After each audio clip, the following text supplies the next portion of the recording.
Hello all, Shadwell here, ready to talk about the next film in my collection, Avengers Infinity War from 2018. It's the third film in the Avengers box set, is directed by Joe and Anthony Russo, and stars Scarlett Johansson and Mark Ruffalo. So first off, although there will be some spoilers as to the events that happen in Avengers Infinity War, I won't be spoiling the ending. I made the mistake of not seeing it opening weekend in the theater, and the ending was ruined for me by multiple memes and people. Not knowing how this movie ended would have made it a whole different experience for me when I saw it the following weekend, but alas, people are assholes, and that's why we can't have nice things. So everything has been leading up to this. The Infinity Stones are finally fully revealed, and Thanos' plan to erase half the universe is also fully revealed. He has his reasons, and while not sympathetic, I can see the method to his madness. Too many creatures for too few of resources.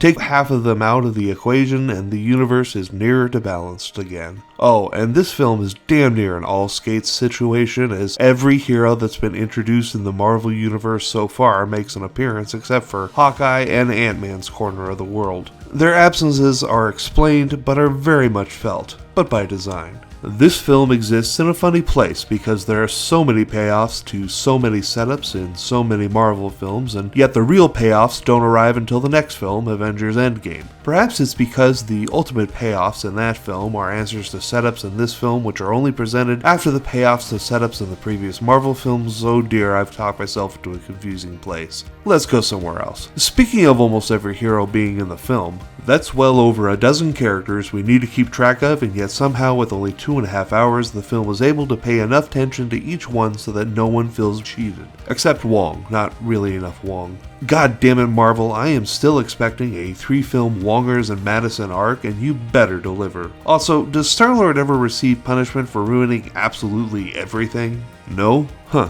I'm not surprised. He is unfortunately portrayed by Chris Practically Teflon Pratt. Anyway, if you haven't seen this movie, you are seriously missing out on a great time. Set aside about 6 hours and watch Avengers Infinity War and Avengers Endgame one night. No surprise as I give this film an A+, and before we move on to Avengers Endgame, we go back to the 50 Decrepit Crypt of Nightmares for the anthology flick Dr. Shock's Tales of Terror. See y'all then.